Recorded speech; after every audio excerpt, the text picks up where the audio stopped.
London, 1837. The Duke's hand is up for grabs, but his eyes are only on one woman. The 100 royal beauties, each more stunning than the last, waltz across the ballroom floor, their eyes locked on Duke Edmund Hawthorne, ready to claim the title of Duchess. But Edmund isn't watching them. His eyes are fixed on someone else, Lila, the invisible maid with no title to offer. With every glance she steals, the tension builds. He's supposed to marry for duty. She's supposed to remain out of sight. But when their eyes meet across the ballroom, the entire room goes silent. What will Edmund do when the only woman he wants isn't the one he's expected to marry? Tonight, everything changes. Hello, lovely. If you're enjoying this historic romantic tale, I'd be so grateful for a like or a subscribe. It helps me bring you more stories of love, longing, and history. And if you're up for it, tell me in the comments where you're watching from. I read every note, and it always brings a smile to my face. Chapter 1. The grand ball begins. The cravat felt like a noose. Duke Edmund Hawthorne stood before the gilt-edged mirror in his chambers, watching his valet's practiced hands make the final adjustments to his formal attire. The black tailcoat sat heavy across his shoulders, perfectly tailored, immaculately pressed, and suffocating in its perfection. Every brass button gleamed, every seam lay precise. He looked every inch the Duke of Hawthorne, which was precisely the problem. "Tonight, Edmund," his mother's voice echoed in his mind from their conversation that morning, her tone brooking no argument. "You must choose tonight. The family's alliances depend on it. The tenants depend on it. Your father," she hadn't needed to finish.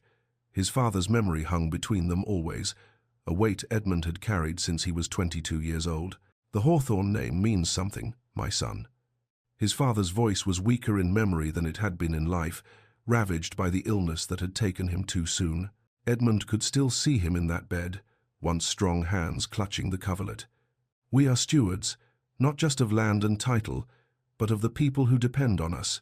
Every choice you make affects hundreds of lives. Promise me you'll remember that. Promise me you'll do your duty." Edmund had promised. He'd been promising ever since. "Your Grace," Thomas, his valet, stepped back with an approving nod. "You're ready." Ready. What a peculiar word for walking into a ballroom filled with 100 women he'd never met, all vying to become his duchess. Ready implied preparation, control. Edmund felt neither. He descended the grand staircase, his footsteps muffled by thick carpet, and paused at the landing overlooking the ballroom. Below, the spectacle was already underway, the pre-ball chaos that guests would never see. Servants moved in, orchestrated frenzy, making final adjustments to flower arrangements that cascaded from every surface. The chandeliers blazed with what must have been 1,000 candles, their light refracting through crystal prisms into dancing rainbows across the pristine marble floor.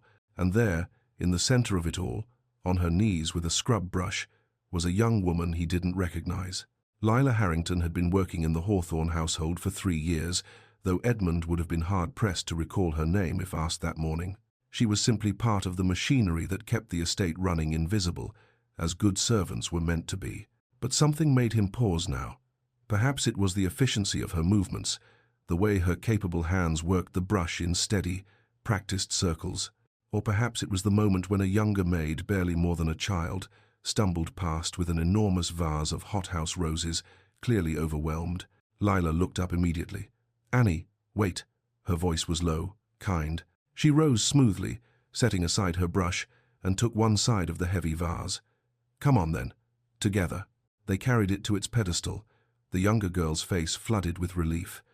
Lila squeezed her shoulder briefly before returning to her scrubbing, as if the interruption had been nothing at all.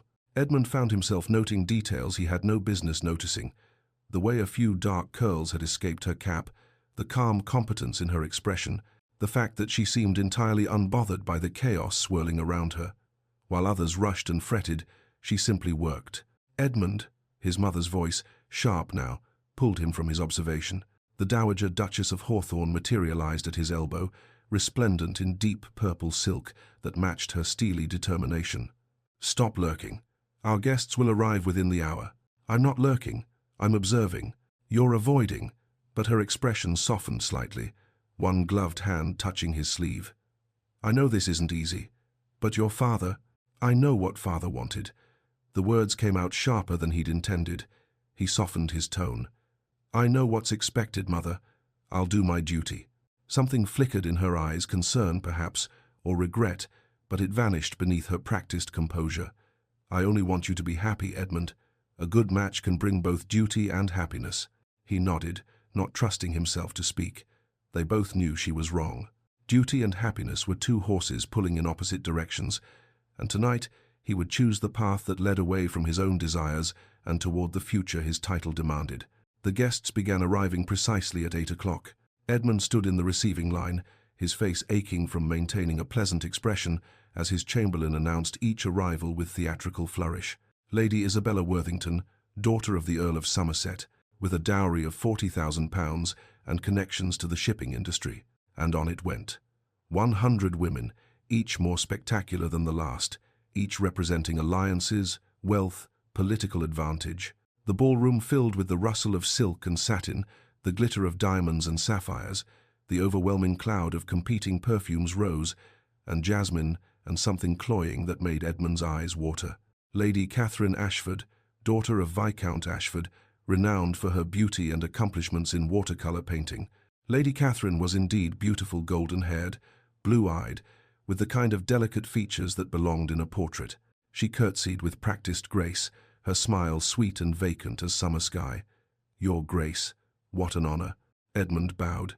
"Lady Catherine, welcome to Hawthorne Estate." She giggled. Actually giggled. He was 28 years old, and she was giggling at him. Lady Margaret Thornton, daughter of Baron Thornton, educated at the finest academies and fluent in 4 languages. Lady Margaret was handsome rather than beautiful, with sharp features and sharper eyes. When she curtsied, she held his gaze directly assessing, calculating. "Your Grace, I've read extensively about your agricultural innovations. I'd be delighted to discuss crop rotation techniques at your convenience." Well, that was different, at least. "I'd be happy to, Lady Margaret."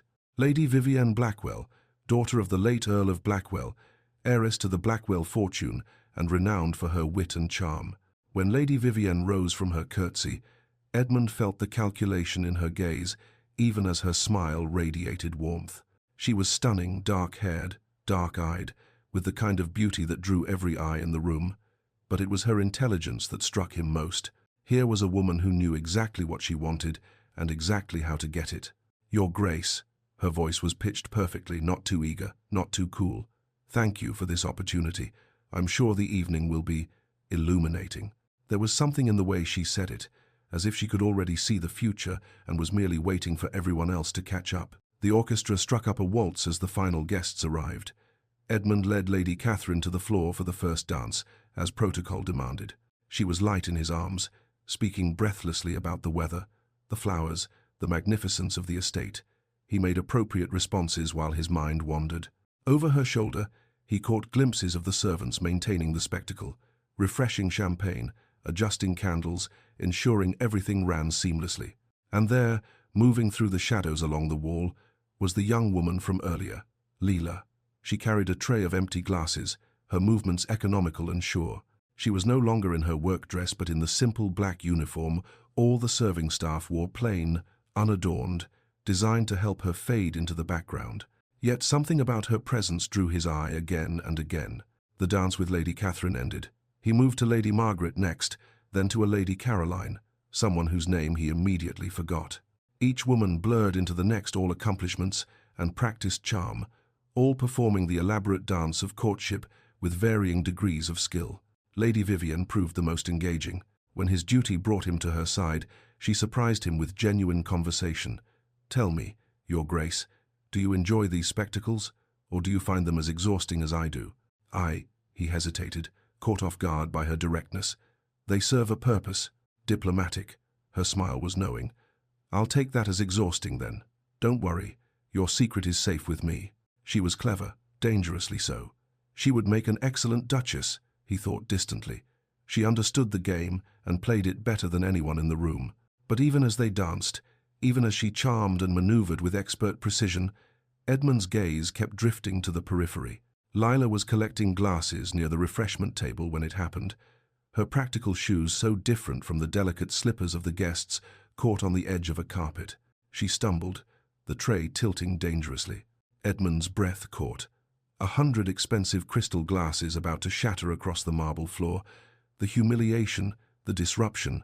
But Lila recovered with a dancer's grace, rebalancing the tray in one smooth motion, not a single glass falling. The movement was so quick, so efficient, that hardly anyone noticed, except Edmund.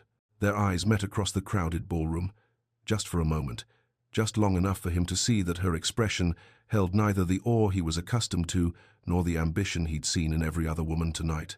Just a flicker of something he couldn't quite name, curiosity perhaps, or mild surprise at being caught in a private moment. Then she looked away and continued walking, disappearing through the servants' entrance as if nothing had happened. "Your Grace?" Lady Vivienne's voice pulled him back. "You seem distracted. Forgive me." He forced his attention back to his dance partner, to the role he was meant to play, merely ensuring everything runs smoothly. Of course, but something in her expression suggested she'd noticed exactly where his attention had wandered and filed that information away for future use. The evening stretched on, dance after dance, conversation after conversation, each woman more accomplished than the last. They all blurred together into a sea of silk and perfume and practiced smiles. The only moments of clarity came when he caught glimpses of the young maid moving through the shadows, her presence somehow more real than all the performed perfection surrounding him. As midnight approached and the orchestra showed no signs of stopping, Edmund found himself tracking Lila's movement through the room, noting the efficiency with which she worked, the kindness she showed to other servants, the natural dignity she carried without seeming aware of it. He told himself it meant nothing. She was a servant. He was a duke.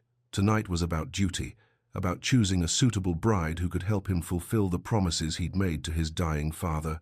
But as Lady Vivienne laughed at something he'd said, her hand resting possessively on his arm, Edmund's gaze drifted once more to the young woman in the simple black dress, and he felt something shift in his chest, a crack in the armor he'd worn for 6 years, a question he'd never thought to ask. What if duty and desire didn't have to pull in opposite directions? What if the woman who caught his eye wasn't supposed to be invisible at all? Chapter 2. An unexpected encounter.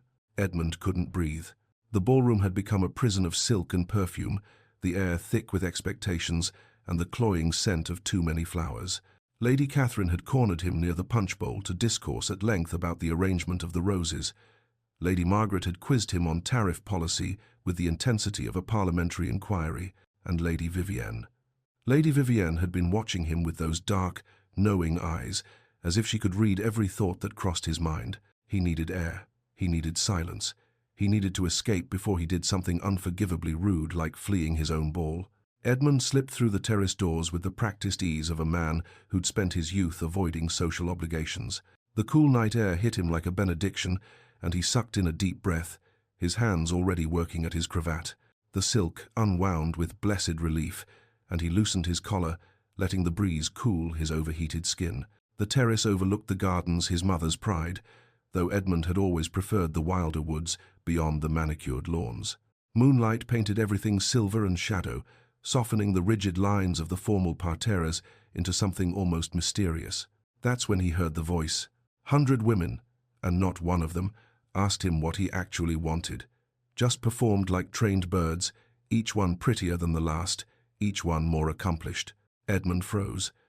Someone was in the garden below, speaking in a low, wry tone that carried just enough to reach him. He stepped quietly to the balustrade and looked down.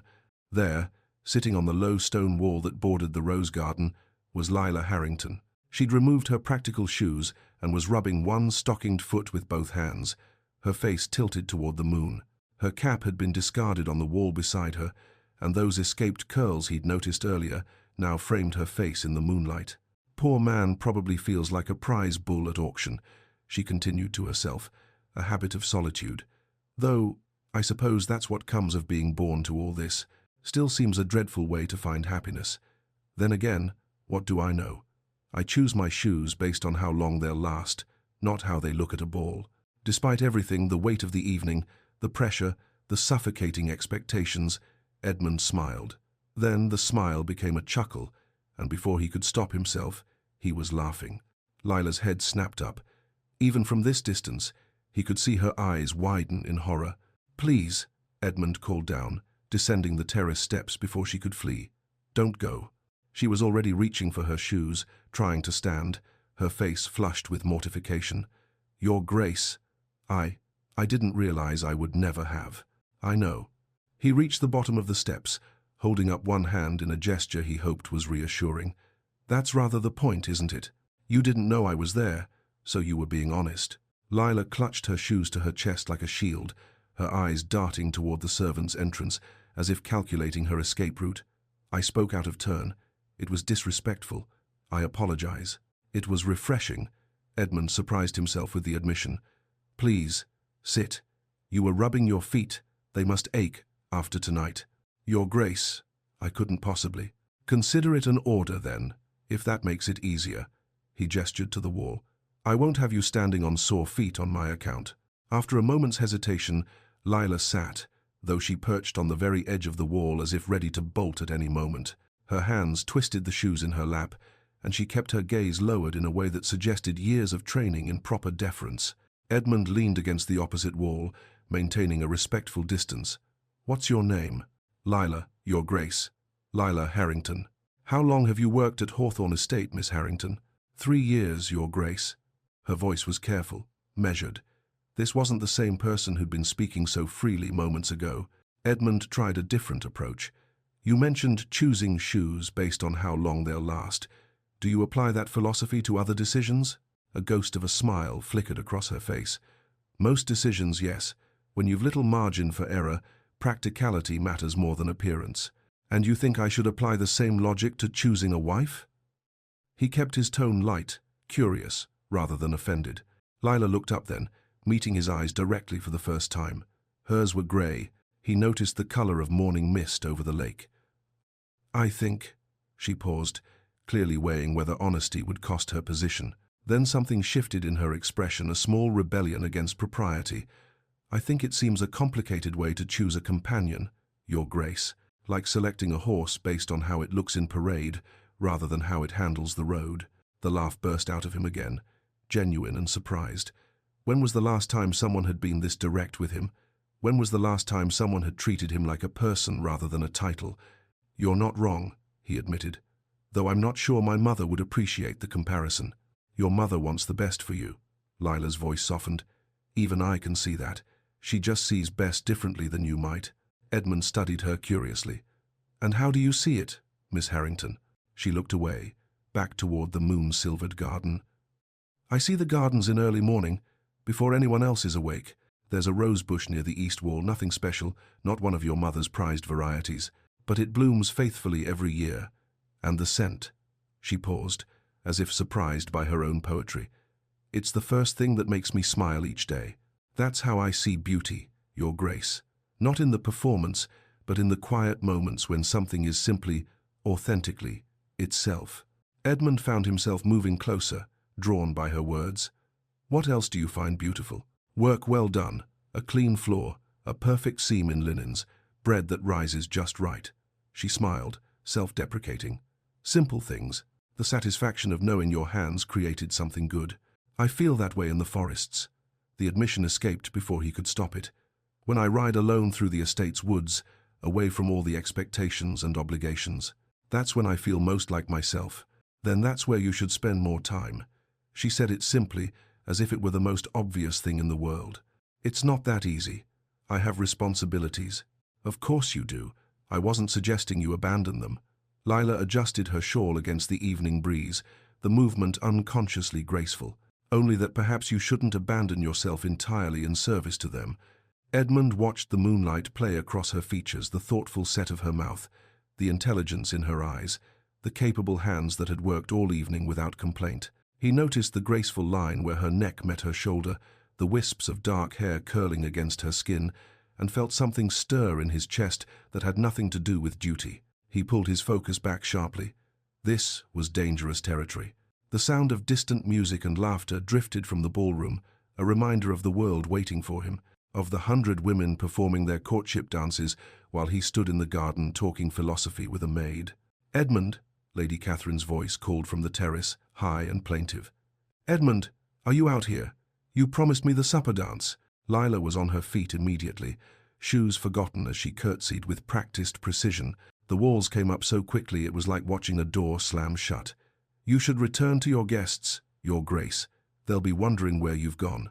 "Miss Harrington, thank you for your kindness, Your Grace. Good evening."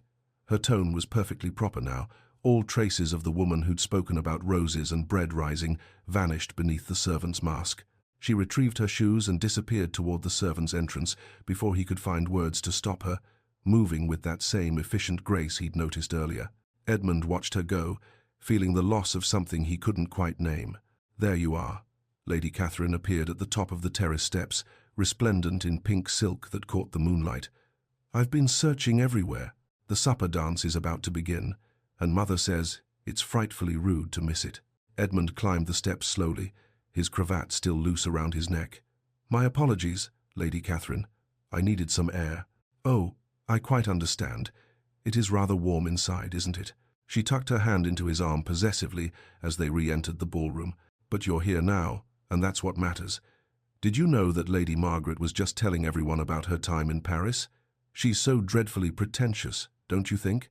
Edmund made some non-committal sound, his eyes already scanning the ballroom. He caught glimpses of the serving staff moving efficiently through the crowd there, a flash of a black uniform, but not her. There, another servant with a tray, but the wrong height, wrong posture. Where was she? "Your Grace."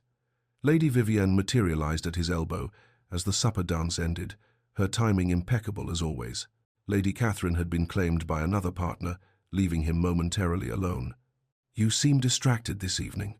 "Do I?" He tried for casual and missed by a mile. Vivienne's dark eyes studied him with unnerving focus. "You keep looking toward the servants' entrance. I do hope everything is to your satisfaction. The staff seems quite competent." There was something in the way she said it, a slight emphasis on the last word, that suggested she'd seen more than he'd realized. Edmund felt heat creep up his neck.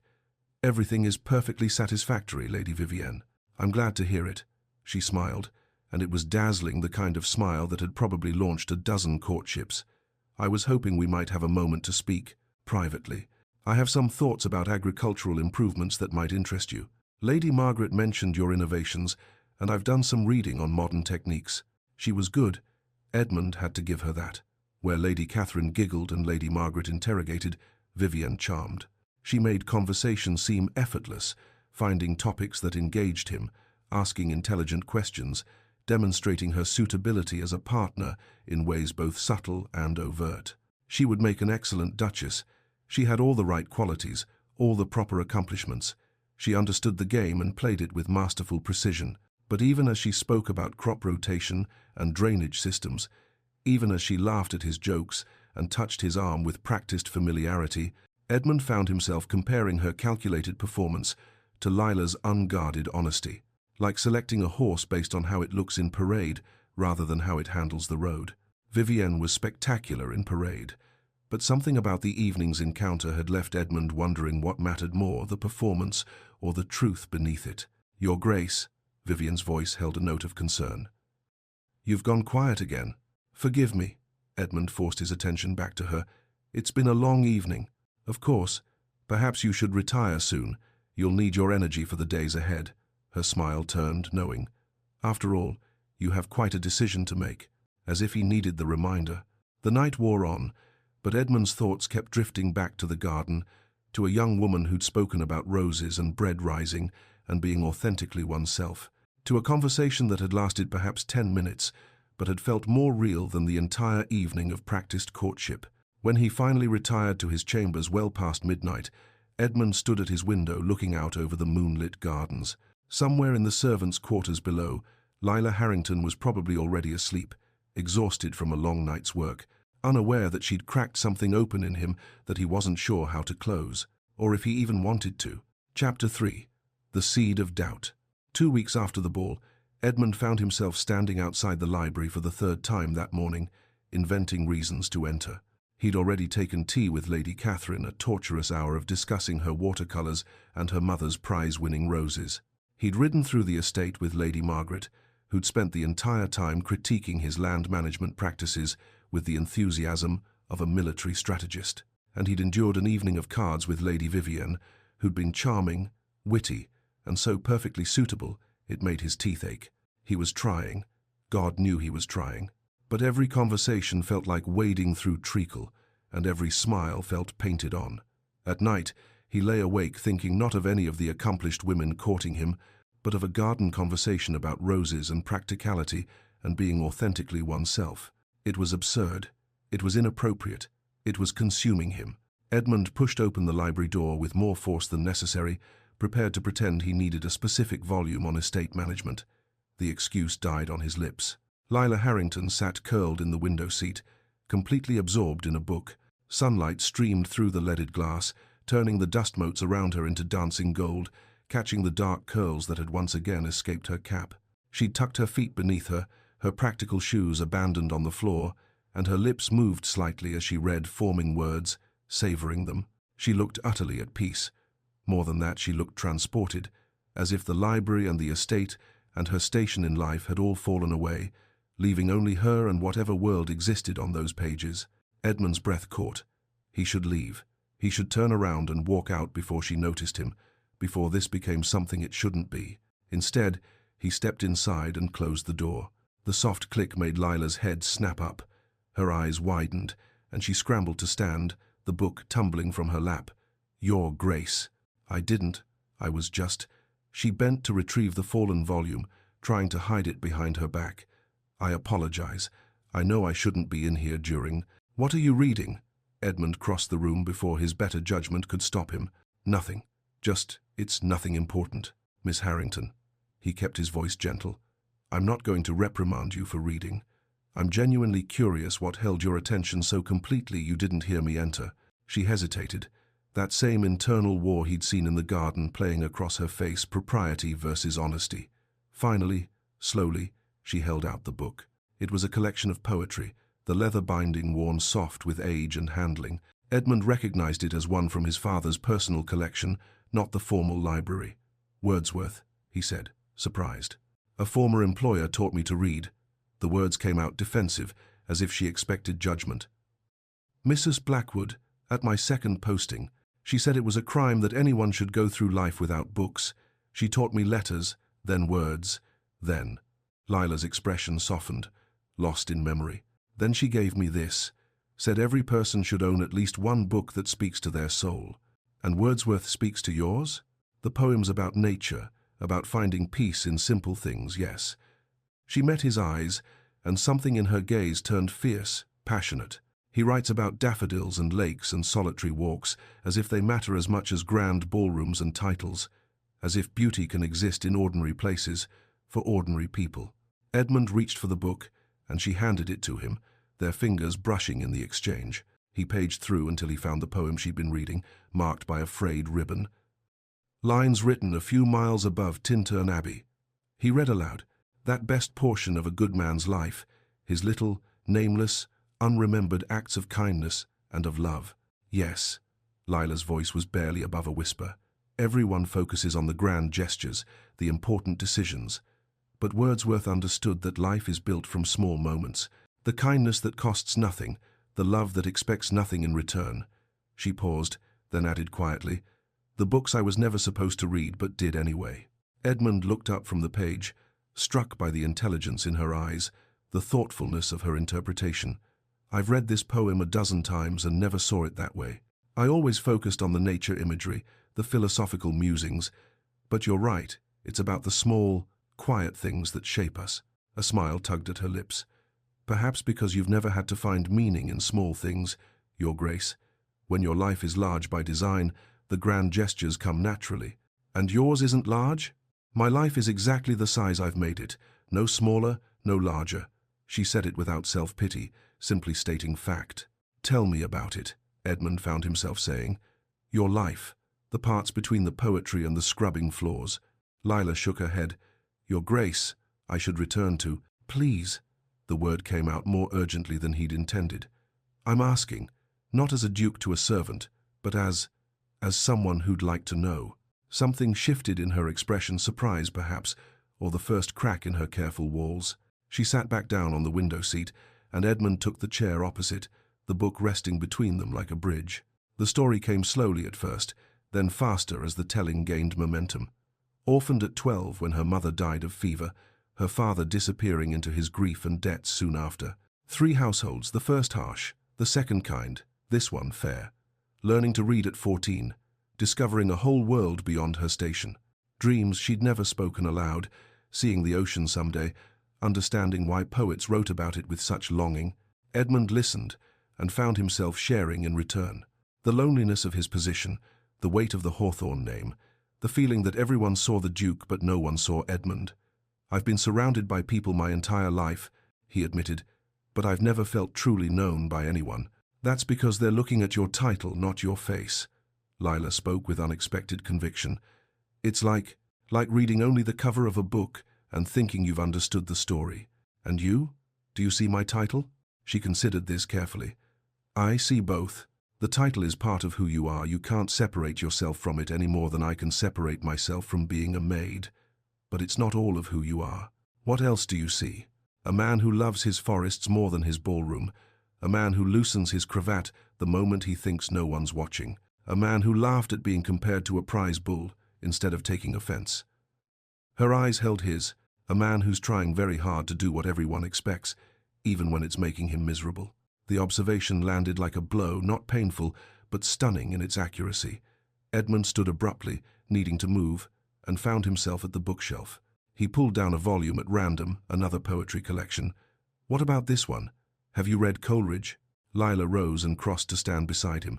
Too close, not close enough. Only Kubla Khan. The rhythm of it, the way the words sound like music. "In Xanadu did Kubla Khan a stately pleasure-dome decree," Edmund quoted, pulling the book from the shelf. He opened it, and she leaned in to see the page, her shoulder nearly touching his. "Where Alf, the sacred river, ran, through caverns measureless to man, down to a sunless sea," she continued, her voice soft with wonder. They stood like that, bent over the book together, so close Edmund could smell the simple soap she used, could feel the warmth radiating from her body. The poem swam before his eyes, all his attention focused on the small space between them, charged, electric, dangerous. Their hands moved simultaneously to turn the page. Fingers brushed, neither pulled away. Edmund's breath caught. Leela's lips parted slightly.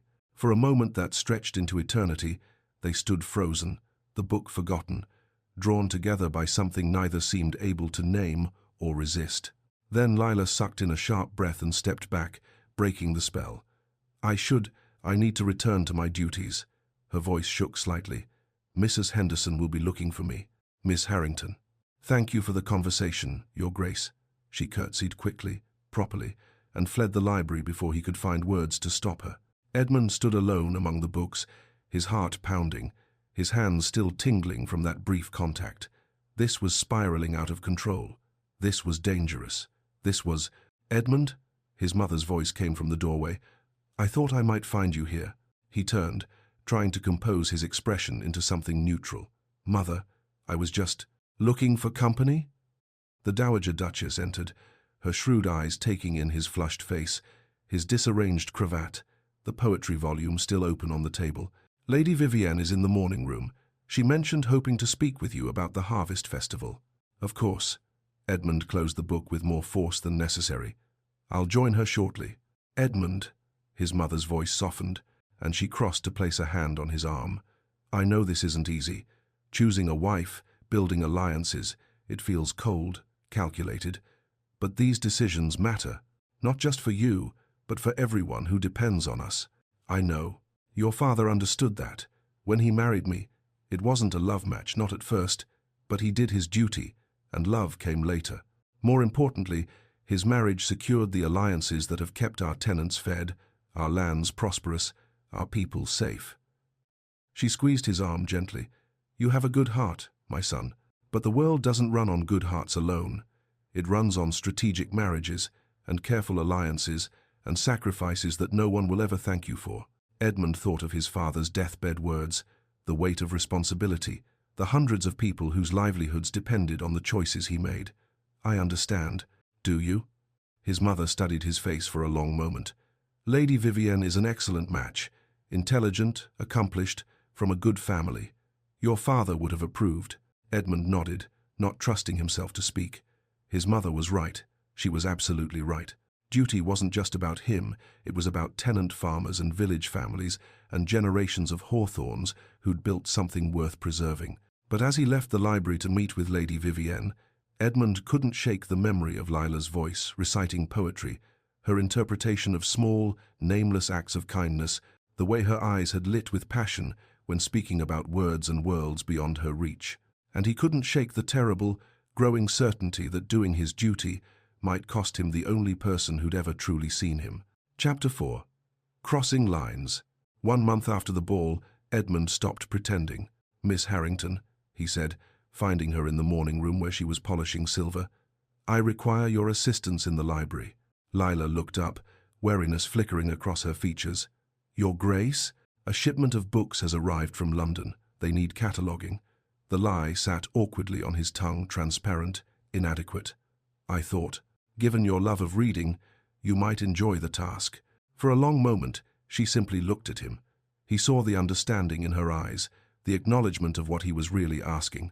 Then, quietly, "Of course, Your Grace. When would you like me to begin?" "Now, if you're able." They both knew what this was. They both knew they shouldn't. But Lila set down her polishing cloth and followed him to the library anyway, and Edmund felt something in his chest ease for the first time in weeks. The books were real, at least 3 crates of volumes from an estate sale. Edmund had purchased them primarily because he couldn't not purchase books, but now they served a purpose beyond his collection. They gave him a reason to be in the same room as Lila for hours at a time, their heads bent together over titles and authors, their hands brushing as they passed volumes back and forth. "Gibbon's Decline and Fall," Lila read from a spine, running her fingers over the worn leather with something like reverence. "I've heard of this. Mrs. Blackwood mentioned it once, said it was essential reading for understanding how great things crumble." "Have you seen many great things crumble?" Edmund asked, watching her face rather than the book. She smiled, but it didn't reach her eyes. "I've seen enough small things fall apart to understand the principle." Over the following days, the careful distance between them eroded like riverbanks in spring flood. The conversations deepened, grew more personal, until Edmund knew the cadence of her voice as well as he knew his own thoughts. Her mother had died of fever when Lila was 10. She remembered the smell of sickness, the helplessness of watching someone fade. Her father had loved her mother desperately, and when she died, something in him broke. He'd drowned his grief in drink and gambling, accumulating debts until he simply vanished one night, leaving 12-year-old Lila alone in a boarding house with 2 shillings and a note that said only, "Forgive me." "I was angry for years," Lila admitted, shelving a volume of Shakespeare with careful precision. "Angry that he chose his pain over my survival. But I understand now some griefs are too large to carry and still function. He couldn't save himself and me both." "So you saved yourself." "I had little choice." She turned to face him, leaning against the bookshelf. "The boarding housekeeper found me a position as a scullery maid. The first household was difficult. The master had wandering hands and the mistress blamed me for it. I left after 6 months." Edmund's hands clenched involuntarily. "Did he?" "No. I learned to be invisible, and I left before it could progress further." She said it, matter-of-factly, as if discussing the weather. "The second household was kinder. That's where Mrs. Blackwood taught me to read.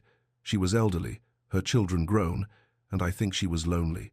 She'd call me to her sitting room in the evenings, and we'd practice letters. When she died, her children dismissed the staff and sold the house. That's when I came here. 3 years ago. Yes, this has been the best posting I've had. Fair wages, decent quarters, and—" she smiled genuinely now. "Old Martha took me under her wing. She's the head housekeeper, though she claims she's too old for the title. She mothers everyone, but especially me. And there's Annie, just 14, bright as a new penny. I'm teaching her to read, the way Mrs. Blackwood taught me." "You've built a family," Edmund observed quietly. "The only kind I'll likely ever have." Lila pulled another book from the crate, a collection of travel essays. She opened it, and her expression softened with longing. "Sometimes I dream of having a small shop, nothing grand, maybe a bookshop or a haberdashery, something mine, where I'd answer to no one, depend on no one. Just security, independence." Edmund moved to stand beside her, looking at the same page, an essay about the Mediterranean coast. "Is that truly all you want? Security? It's not a small thing when you've never had it." But then she paused, and something vulnerable crossed her face. Though, if I'm being honest, if I could do anything, truly anything, I'd study. History, literature, philosophy, the world beyond what I can see from my window. I want to understand things, not just survive them. The admission seemed to cost her something. Edmund felt the weight of it, the trust implicit in sharing a dream she'd probably never spoken aloud. You already understand more than most educated people I know. You see patterns, connections, meanings that others miss entirely. Because I've had to. Lila closed the book, but kept her fingers pressed against its cover. When you're born to education, you can afford to be careless with it. When you're not, every scrap of knowledge feels precious. Edmund found himself sharing in return confessions he'd never made to anyone. The suffocating weight of inheriting the dukedom at 22, when he was barely more than a boy himself. The way every decision affected not just him but hundreds of tenants, dozens of servants, generations of legacy.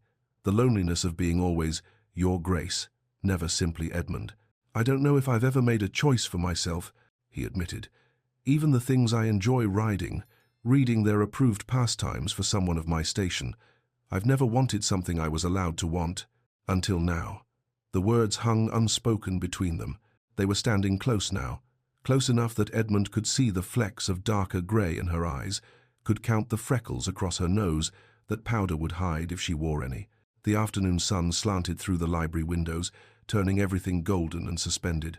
There's a volume on the top shelf, Lila said, her voice slightly unsteady. I can't quite reach it. Edmund moved behind her, reaching up for the book she indicated. His chest pressed against her back as he stretched. Their hands met on the spine simultaneously, his covering hers, both of them touching the worn leather. Time suspended. They were both breathing shallowly, the air between them charged with everything they weren't saying. Edmund's other hand settled on her waist, steadying them both, and he felt her sharp intake of breath. He should step back. He should let go. He should remember every reason this was impossible. He didn't move. Neither did she. Your Grace, her voice was barely a whisper. Edmund, hearing his name from her lips, undid something in him. He lowered his forehead to rest against her hair, breathing in the simple soap scent of her, the warmth of her body against his. This cannot happen. Lila's words were gentle but firm. She pulled away, turning to face him, and the loss of contact felt physical. I won't be your amusement before you marry someone appropriate. Edmund stepped back as if struck. Is that what you think you are to me? An amusement? What else can I be? She met his eyes directly, and he saw fear there, and longing, and fierce protectiveness. You have responsibilities, Edmund. A title, tenants, a mother who expects you to marry well. I'm not fool enough to believe in fairy stories where the prince marries the scullery maid. I'm not a prince. I'm a man who... He caught himself, but too late. Who what? Her voice cracked slightly. Who enjoys my company? Who finds me interesting? That's not enough. It will never be enough. In 6 weeks, you'll announce your engagement to Lady Vivienne or Lady Catherine, and I'll still be scrubbing floors. That's reality. What if I don't want that reality? Then you're being selfish. The words were hard, but her eyes were bright with unshed tears. Do you know how many people depend on your advantageous marriage? The alliances it will bring, the dowry that will fund improvements, the political connections that will protect your tenants. Your mother told me once that a duke's marriage isn't personal, it's policy. My mother discussed this with you. Not intentionally. She was speaking to Mrs. Henderson, and I overheard. Lila wrapped her arms around herself. She's right, Edmund. You know she is. Whatever this is between us, it's not worth the cost. Before Edmund could respond, voices drifted from the hallway. He recognized his mother's tones, and another, more honeyed voice. Edmund must be in the library, Lady Vivienne was saying. He spends so much time among his books. It's one of the things I admire about him. A man of learning is a rare treasure. Lila moved quickly, efficiently, creating distance. By the time the door opened, she was across the room, properly organizing volumes, every inch the dutiful servant. Edmund, darling. His mother entered with Lady Vivienne on her arm. Lady Vivienne has organized a small gathering this afternoon. I thought you might enjoy attending. Lady Vivienne's smile was warm, calculated, perfect. Just a few close friends for tea and conversation. Nothing formal. I thought we might discuss the upcoming harvest festival. I have some ideas that might interest you. Her eyes flickered briefly to Lila, assessing, then dismissed her as inconsequential. But Edmund saw the slight tightening around her mouth, the way her gaze lingered just a moment too long. She knew, perhaps not the extent of it, but she knew there was something. Of course, Edmund heard himself say, I'd be delighted. The gathering was exactly as promised, intimate, elegant, perfectly orchestrated to showcase Vivienne's suitability. She was witty without being sharp, knowledgeable without being pedantic, charming without being obvious about it. She discussed crop yields and tenant welfare with genuine interest, demonstrating that she'd done her research, that she understood what being a duchess would require. When Lila entered with the tea service, Vivienne barely glanced at her. How fortunate your servants are so well trained, Edmund. One hardly notices them. Something hot and defensive surged in Edmund's chest. One should always notice competence and dignity, regardless of station. The words came out more forcefully than he'd intended.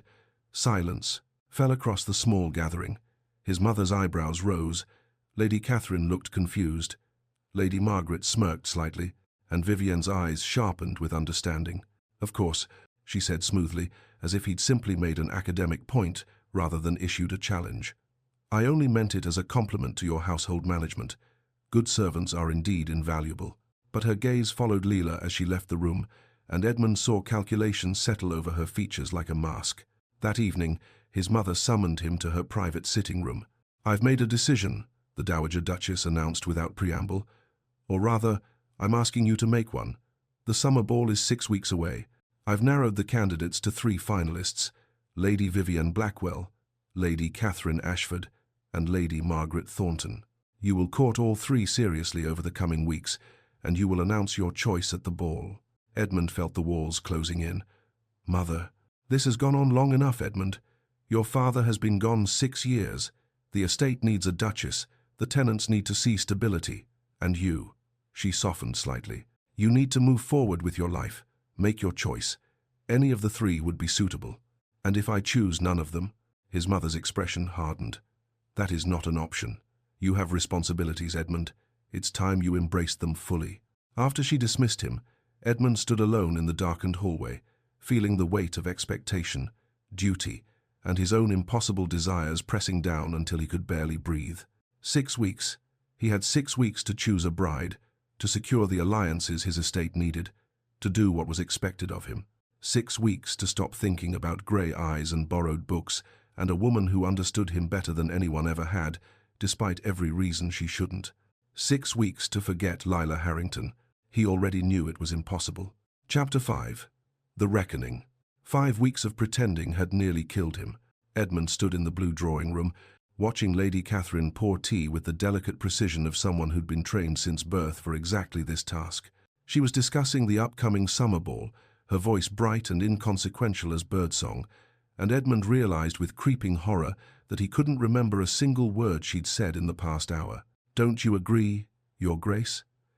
Lady Catherine smiled at him expectantly, her blue eyes guileless. Absolutely, Edmund replied, having no idea what he was agreeing to. She beamed and continued talking.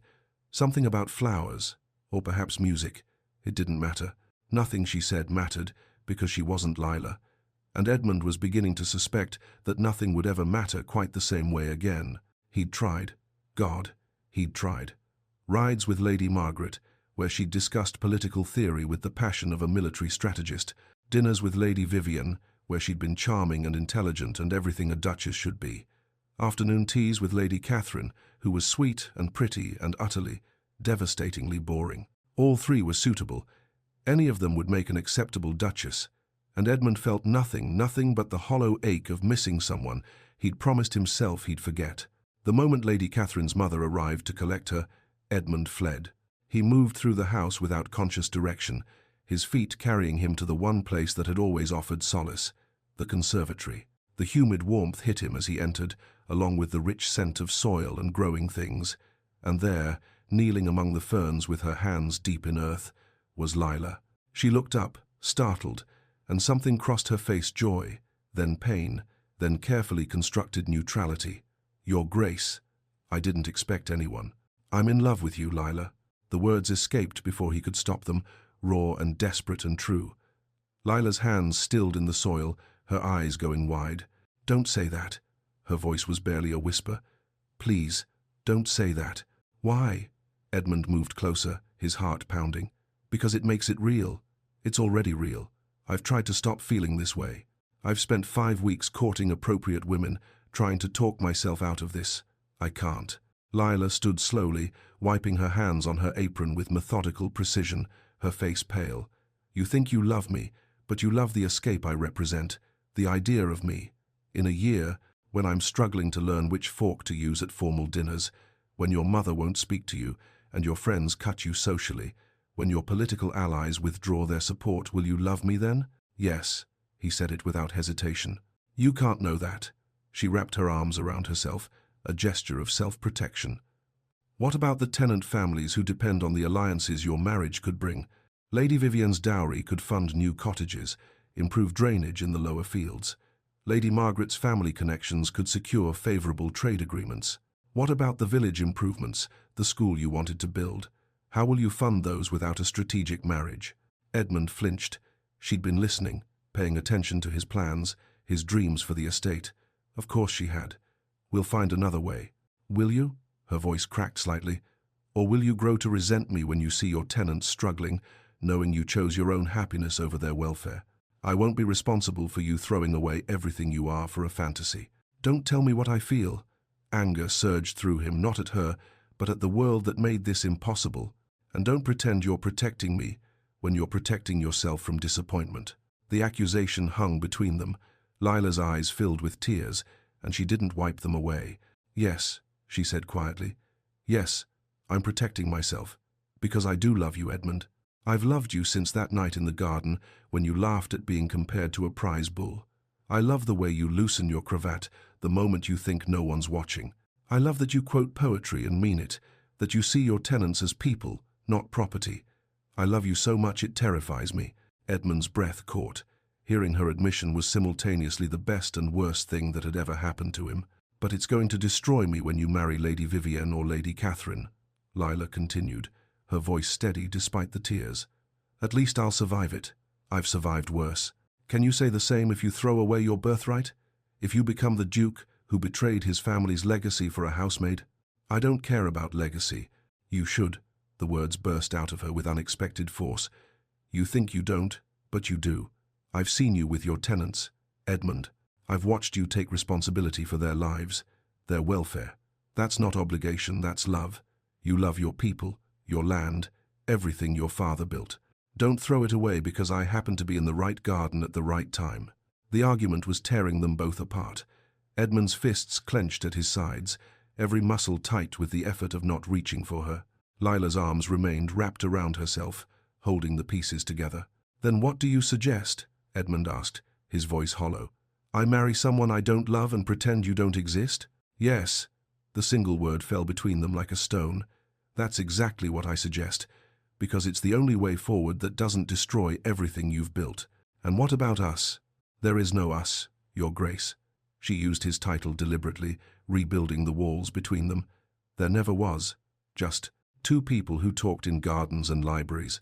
Nothing more. They both knew it was a lie. But sometimes lies were all that stood between survival and devastation. I should go, Lila said quietly. I've requested assignment to the East Wing. Mrs. Henderson approved it. We won't. You won't have to see me as often. Edmund wanted to protest, to forbid it, to use his authority to keep her close. Instead, he nodded. If that's what you want, it's what we both need. She moved toward the door, then paused. For what it's worth, Edmund, I think Lady Vivienne will make you a good duchess. She's intelligent, capable, ambitious. She'll help you build everything you dream of building. She's not you. No. Lila's smile was heartbreaking, but perhaps that's for the best. She left before he could respond, disappearing into the house like morning mist, leaving Edmund alone among the ferns and the growing things, surrounded by life while feeling utterly dead inside. The following days passed in a blur of hollow routine. Edmund courted the 3 finalists with grim determination, trying to find something, anything, that might resemble genuine feeling. Lady Catherine was kind. She would make a sweet wife, probably a devoted mother. But her conversation never went deeper than pleasantries, and Edmund found himself mentally composing responses to arguments Lila had made days ago, instead of listening to Catherine's chatter. Lady Margaret was intelligent, sharp as cut glass, but her intelligence was all calculation, no warmth. She discussed their potential marriage as if it were a business merger, which Edmund supposed it was. There was no joy in her, no passion. She would be an efficient duchess and a cold companion. Lady Vivienne was perfect, beautiful, charming, politically astute. She understood what was required of her position and seemed genuinely enthusiastic about the challenges of managing a large estate. She was everything a duchess should be, but Edmund saw the calculation behind every smile, the ambition driving every kind gesture. She would make him a good partner, but he would never truly know her, and she would never truly know him. They would live in the same house, sleep in the same bed, and remain strangers. In the East Wing, Lila threw herself into work with desperate intensity. She scrubbed floors that didn't need scrubbing, polished silver that already gleamed, volunteered for every unpleasant task that needed doing. Anything to exhaust herself enough that she might sleep without dreaming of library conversations and almost touches. But the tears came anyway, in unexpected moments. While hanging laundry, she'd remember Edmund quoting Wordsworth and have to press her apron to her face to muffle the sobs. While serving dinner, she'd catch a glimpse of him at the table with Lady Vivienne and feel her chest constrict until she could barely breathe. "You're doing the right thing," old Martha told her one evening, finding Lila crying in the servants' hall. The older woman sat beside her, pulling Lila's head onto her shoulder the way she had for 3 years, whenever the world felt too heavy. "Love doesn't feed bellies or keep roofs overhead, child. You've made the practical choice. Then why does it hurt so much? Because you're human. Because he's a good man, and you have a good heart, and sometimes those things aren't enough." Martha stroked her hair gently. "But you'll survive this. You've survived worse." It was exactly what Lila had told Edmund. It didn't make it hurt any less. 3 days before the summer ball, Lila witnessed something that changed everything. She was passing the morning room when she heard crying, soft, muffled, but unmistakable.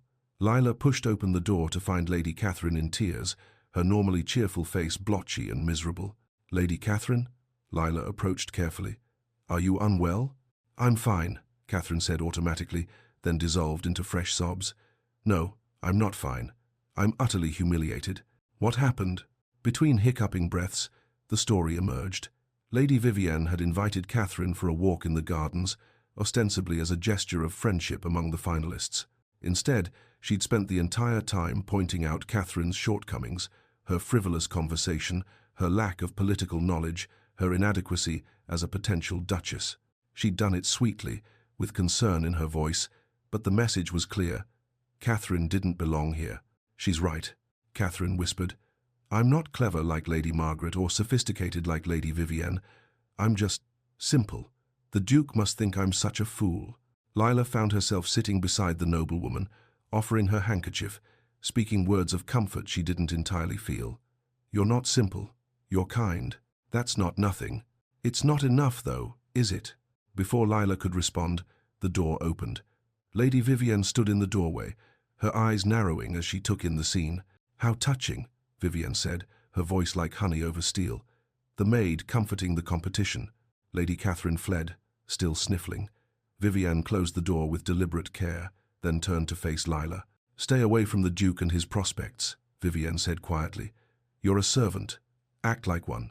Lila rose, meeting Vivienne's gaze directly. "I've never acted as anything else, my lady, but I won't stand by while someone is cruel, regardless of their station." Something dangerous flickered in Vivienne's eyes. She crossed the room slowly, studying Lila as if seeing her for the first time. "You love him. That's what this is about. You actually love him." Lila said nothing, but her silence was answer enough. "How quaint." Vivienne's smile was sharp. "Does he know?" "It doesn't matter." "Oh, but it does." Vivienne circled Lila like a predator. "Because he loves you too. I've seen the way he looks at you when he thinks no one's watching. The way he defended you at my gathering. You're not just an obstacle, you're a genuine threat." "I'm no threat to you, Lady Vivienne. He's going to choose you. Everyone knows it. Because you told him to. It wasn't a question." Vivienne was too clever not to have pieced it together. "How noble. How selfless. You've stepped aside for the good of the estate. For the good of Edmund. Same thing, in the end." Vivienne's expression turned almost pitying. "You know, in another world, I might have admired you. But in this one, you're simply in my way. Consider this your warning. Stay in the East Wing. Stay invisible. or I'll make sure your position here becomes untenable." She swept from the room, leaving Leela trembling with anger and fear and helpless grief. That evening, Edmund requested an audience with his mother. "I've made my decision," he announced, the words tasting like ash. "I'll propose to Lady Vivienne at the summer ball." The Dowager Duchess's face flooded with relief.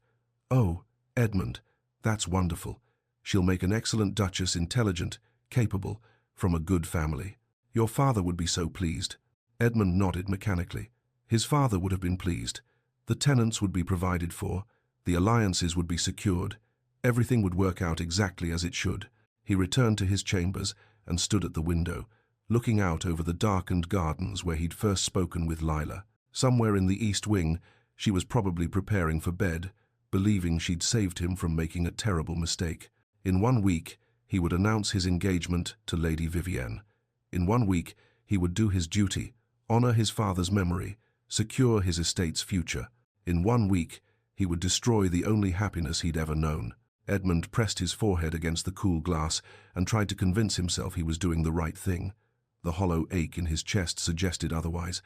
Chapter 6. Vivienne's Web. 3 days before the summer ball, the whispers began. Lila first noticed them in the servants' hall at breakfast. Conversations that stopped abruptly when she entered. Sidelong glances from maids who'd been friendly just yesterday. A subtle shift in the air, like the pressure drop before a storm. "Pay it no mind," old Martha advised, though her expression was troubled. "Idle gossip, nothing more." But it wasn't nothing. By midday, Lila caught fragments of the rumors circulating through the household like poison in the well. Throwing herself at his grace. Can you imagine? Found silk ribbons in her room, far too fine for her wages. Manipulating his kindness, preying on his good nature. Thinks she's better than us now, with her reading and her airs. Lila's chest tightened. She'd been careful, so careful, to maintain proper distance, to never presume. But somehow the truth had been twisted into something ugly, and she had no way to defend herself without confirming there was something to defend. The servants' community fractured before her eyes. Those who'd been jealous of her friendship with Edmund now had permission to express their resentment openly. Others defended her, but their voices grew quieter as the rumors intensified. Even young Annie, whom Lila had been teaching to read every evening, was suddenly absent. Leela found the girl crying in the linen closet. "Annie, what's wrong?" Annie flinched away. "I'm not supposed to talk to you. Mum says that you've been." She couldn't finish, fresh tears spilling down her cheeks. "I told her it wasn't true, that you'd never do anything improper, but she said I was too young to understand how some women manipulate men of station." The words landed like blows. "Annie, I'm sorry, Miss Lila. I have to go." The girl fled, leaving Lila alone among the linens, feeling the walls closing in. That evening, old Martha found her in the East Wing, staring out the narrow window at the gardens below. "This is what happens when we forget our place, child," Martha said quietly, not unkindly. "You were kind to his grace, and he to you, but kindness between a duke and a maid, people will always assume the worst. I've done nothing wrong. I know that. You know that. But truth matters less than appearance in houses like this." Martha's weathered hand squeezed Lila's shoulder. "Keep your head down. In a few days, his grace will announce his engagement to Lady Vivienne, and this will all blow over." Except it didn't blow over. It intensified. Edmund heard the rumors from his valet, Thomas, who delivered them with the careful neutrality of a man who'd served the Hawthorne family for 20 years. "There's talk below stairs, Your Grace, about Miss Harrington." "What kind of talk?" Edmund's voice was dangerously quiet. Thomas hesitated, then laid out the accusations with clinical precision. By the time he finished, Edmund's hands were clenched so tightly his knuckles had gone white. "It's nonsense," Edmund said flatly. "Miss Harrington is one of the most honest people in this household." "Of course, Your Grace, but the rumors persist." Edmund made the mistake of defending Lila publicly. At dinner that evening, when Lady Margaret made a pointed comment about certain servants who don't know their place, Edmund's response was sharp enough to draw blood. "I found Miss Harrington to be nothing but professional and competent. Anyone suggesting otherwise is engaging in malicious speculation." The silence that followed was deafening. His mother's face tightened. Lady Catherine looked confused. Lady Vivienne's expression remained perfectly sympathetic, but Edmund caught the gleam of calculation in her eyes. She was behind this. He knew it with sudden, cold certainty. After dinner, Vivienne found him on the terrace, a calculated echo of the night he'd first spoken with Lila. "Edmund, I hope you won't think me presumptuous," she began, her voice gentle with false concern. "But your defense of that maid at dinner, people will talk. Let them talk. Is that wise? When we're about to announce our engagement?" She moved closer, placing a delicate hand on his arm. "I understand you have a kind heart. It's one of the things I admire about you. But you must see how it looks a duke defending a housemaid so vehemently." Edmund pulled his arm away. "What exactly are you suggesting, Lady Vivienne?" "Nothing at all." Her smile didn't reach her eyes. "Only that perhaps you're too close to the situation to judge it objectively. Let your mother handle household matters. That's what mothers are for." She left him standing in the moonlight, and Edmund felt a cold dread settle in his stomach. Vivienne wasn't just manipulating the situation, she was orchestrating it with surgical precision. The next afternoon, Lila was working in the conservatory when Vivienne found her. The lady's timing was impeccable. As always, no other servants nearby, no witnesses to whatever was about to unfold. "Miss Harrington." Vivienne's voice was pleasant, cordial. "Might we speak privately?" Lila's hands stilled in the soil. She rose slowly, wiping her palms on her apron. "Of course, my lady." They walked to the garden, to the very spot where Lila and Edmund had first talked. The symbolism wasn't lost on either of them. "You love him," Vivienne said without preamble. "I can see it in the way you look at him when you think no one's watching. And he loves you, perhaps not wisely, but genuinely." Lila said nothing, her face carefully neutral. "But love isn't enough, is it?"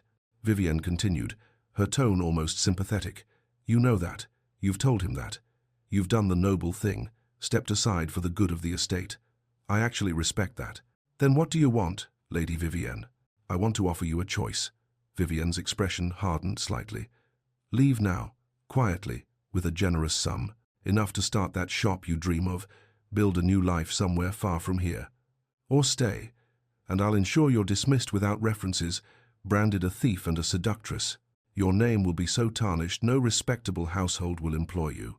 The threat hung in the humid air between them. Lila felt her pulse hammering in her throat, but she kept her voice steady.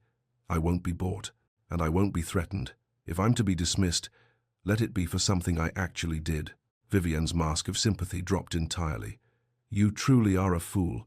You can't win this, Miss Harrington.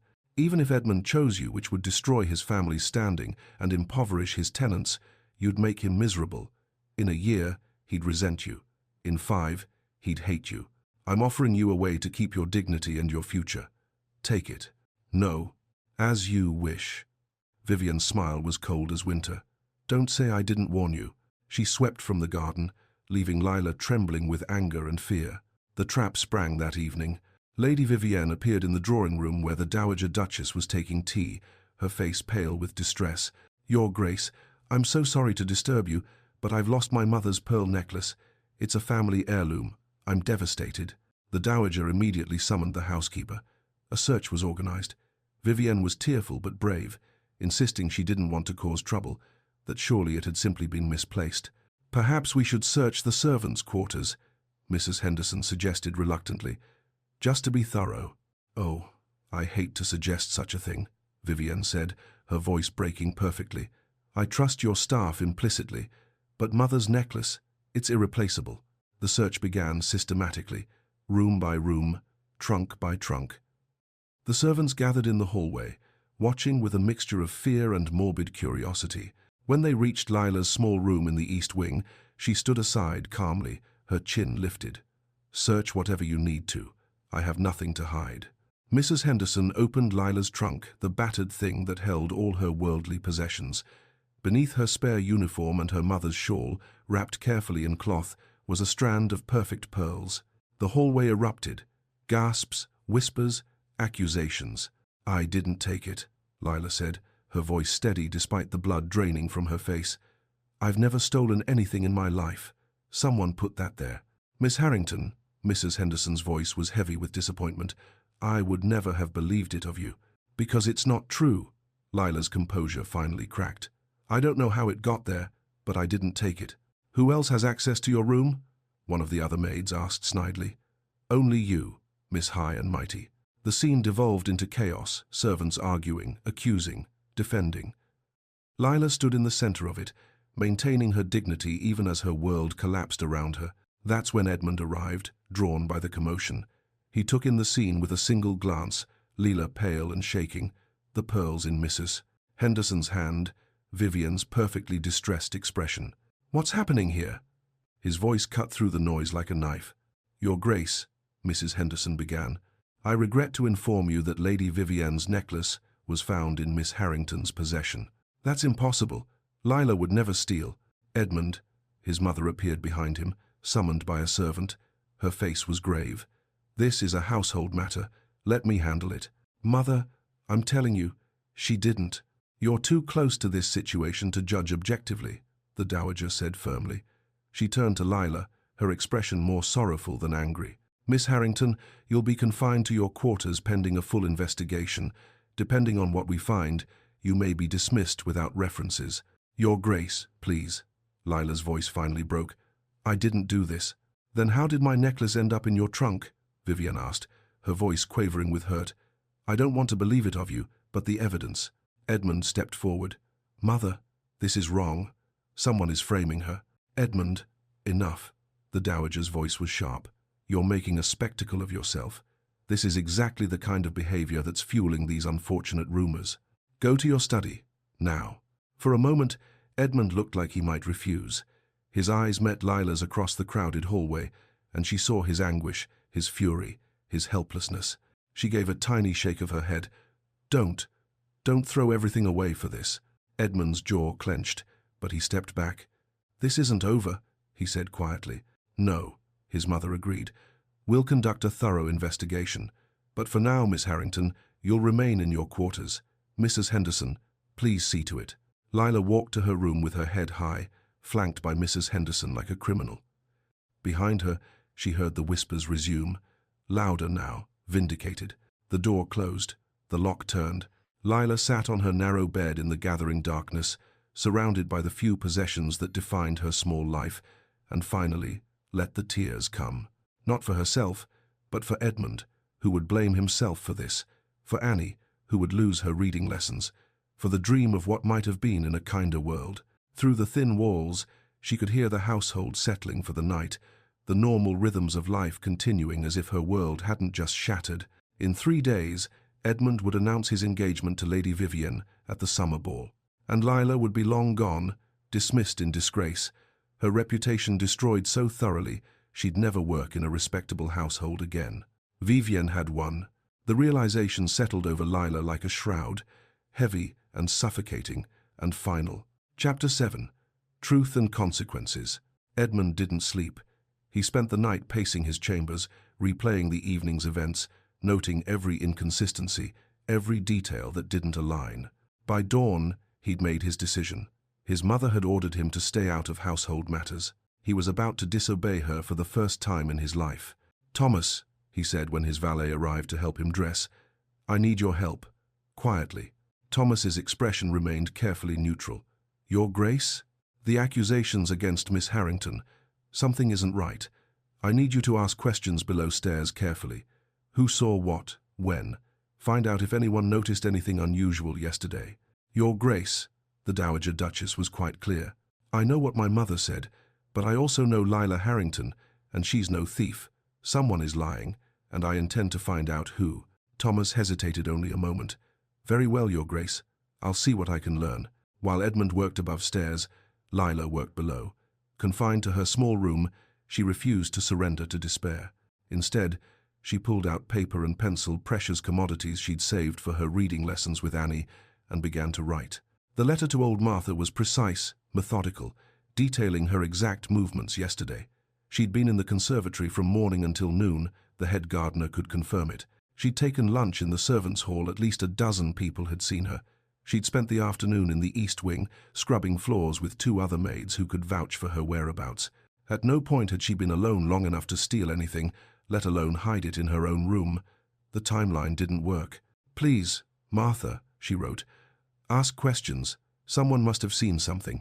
I know Lady Vivian did this, but I need proof." She folded the letter carefully and waited for the key to turn in her lock. When Mrs.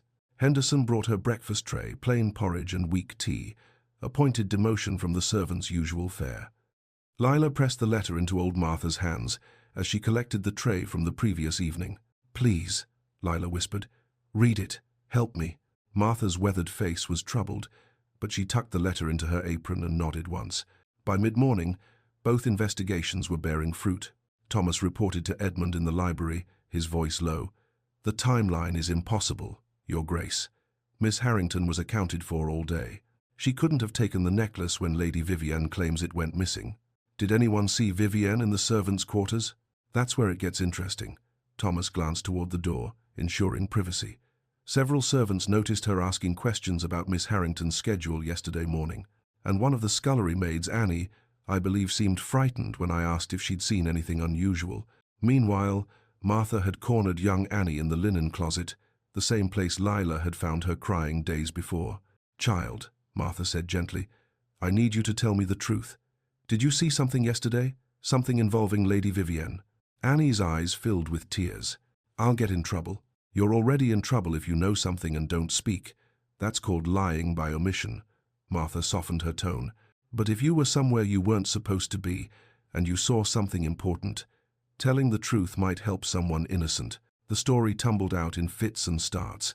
Annie had been hiding in the servants' wing. She'd broken a vase and was terrified of being beaten, so she'd hidden in a storage closet. Through the crack in the door, she'd seen Lady Vivienne walking down the hallway, looking around carefully to ensure she was alone. Vivienne had entered Lila's room. Annie was certain it was Lila's because she'd delivered laundry there many times. She'd stayed inside for several minutes, then left quickly, something glinting in her hand as she passed. "Why didn't you say something yesterday?" Martha asked. "Who would believe me?" Annie's voice was small, broken. "I'm nobody. She's a lady. They'd say I was lying, or confused, or trying to help Miss Lila, because she's been teaching me to read." Martha took the girl's trembling hands. "You're not nobody, Annie, and truth is truth, regardless of who speaks it." She brought Annie to Lila's room, where the girl repeated her story haltingly. Lila listened with fierce attention, then pulled Annie into a gentle embrace. "You're so brave," Lila whispered. "Thank you for trusting me with this. Now, when they ask you about it, and they will, here's what you do. Tell the truth simply. Don't embellish, don't guess. Just say exactly what you saw. Can you do that?" Annie nodded, still terrified but bolstered by Lila's confidence in her. Edmund presented his findings to his mother in her private sitting room. The Dowager Duchess listened with growing discomfort as he laid out the timeline, the inconsistencies, Thomas's observations. "And there's a witness," Edmund finished. "A young servant girl who saw Vivienne enter Lila's room yesterday." "A child's word against Lady Vivienne's?" His mother's voice was skeptical, but Edmund heard the first crack in her certainty. "Then let's question Vivienne directly," Edmund pressed. "Let's examine the evidence properly. If you're right, it will only confirm Lila's guilt. But if you're wrong, Mother, we're punishing an innocent woman and rewarding a manipulative one. Can you live with that?" The Dowager Duchess was silent for a long moment. Finally, she nodded. "Very well. Summon Lady Vivienne and the household staff. If we're going to do this, we'll do it properly."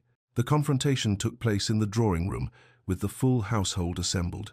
Vivienne entered, looking puzzled and concerned, her performance already beginning. "Your Grace? Edmund? What's this about?" "Lady Vivienne," Edmund began, his voice formal. "I have some questions about the theft of your necklace." "Of course. I'm happy to help however I can." Her expression was earnest, open. "When exactly did you notice it missing?" "Yesterday afternoon, around 3 o'clock. I was preparing for tea and realized it wasn't in my jewelry case." "And when did you last see it?" "The evening before. I wore it to dinner, then returned it to my case." Edmund nodded. "Can you explain why several servants saw you in the servants' wing yesterday morning, asking questions about Miss Harrington's schedule and whereabouts?" Vivienne's composure flickered, just for a moment. I don't recall being in the servants' wing." "Really? Because 3 different people have confirmed it." Edmund's voice was measured, relentless. "They also noticed you asking about which room was Miss Harrington's." "I may have been looking for Mrs. Henderson." "At 8 in the morning? When Mrs. Henderson is always in the kitchen at that hour?" The room was silent, every eye on Vivienne. Her mask was cracking, small fissures appearing in her perfect facade. "And this necklace?" Edmund continued. Why have none of us ever seen you wear it before? It's supposedly a family heirloom, precious beyond measure, yet you've never worn it to any gathering. I was saving it for the engagement announcement. Or you used it because it was valuable enough to make the theft credible, but not so precious you actually cared about it. Edmund took a step closer. Young Annie, would you please tell everyone what you saw yesterday? Annie came forward, shaking but determined. In a quiet voice, she recounted her story, the broken vase, hiding in the closet, seeing Lady Vivienne enter Lila's room and emerge with something in her hand. Vivienne attempted tears, indignation, wounded dignity. This is absurd. The word of a child who's loyal to Miss Harrington because she's been taught to read by her. I found Miss Harrington's door unlocked yesterday. Old Martha spoke up, her voice carrying the authority of decades of service. It's always locked when she's not there. She's careful about such things. But yesterday, it was unlocked. Someone with a master key had been inside. And who has master keys? Edmund asked, though he already knew the answer. Senior household staff, Mrs. Henderson said slowly, and guests of sufficient standing to whom we extend that courtesy for convenience. The servants were murmuring now, their loyalty shifting as the evidence mounted. Even those who'd been quickest to believe the rumors were looking uncertain. Vivienne's composure shattered. She drew herself up, all pretense of tears vanishing, replaced by cold fury. Yes, she said icily. Yes, I did it. And I'd do it again. She's a maid, Edmund, a nobody. And you were going to throw everything away for her, your position, your family's standing, your duties. I was trying to save you from yourself. The room erupted in gasps and whispers. The Dowager Duchess had gone pale. I would have been perfect for you, Vivienne continued, her voice rising. I would have been everything a duchess should be, intelligent, accomplished, politically connected. I would have helped you build an empire. But you couldn't see past your infatuation with the help. That's enough, the Dowager Duchess said, her voice like steel. Edmund had never heard his mother sound so coldly furious. Lady Vivienne, I may be traditional in my views, but I am not unjust. You have betrayed my trust, harmed an innocent woman, and attempted to manipulate my son into marriage through deceit. You will leave this house immediately. Your Grace. Immediately. You will be escorted from the premises, and if I hear you've spread a single word against Miss Harrington's character, I will ensure every respectable household in England knows exactly what kind of woman you are. Vivienne's face twisted with rage, but she saw the finality in the Dowager's expression. She turned to Edmund, making one last attempt. You're a fool. This is what she's made you: weak, irrational, an embarrassment to your name. You'll regret this. The only thing I regret, Edmund said quietly, is that I almost married you. Vivienne swept from the room, her exit dramatic even in defeat. The moment she was gone, the household erupted in conversation, shock, relief, vindication. Miss Harrington, the Dowager Duchess said, her voice carrying over the noise, please come here. Lila was brought from her room, still pale but composed. She stood before the Dowager with her chin lifted, meeting the older woman's eyes directly. I owe you an apology, the Dowager said, and the admission seemed to cost her something. I made assumptions based on station rather than character. That was wrong.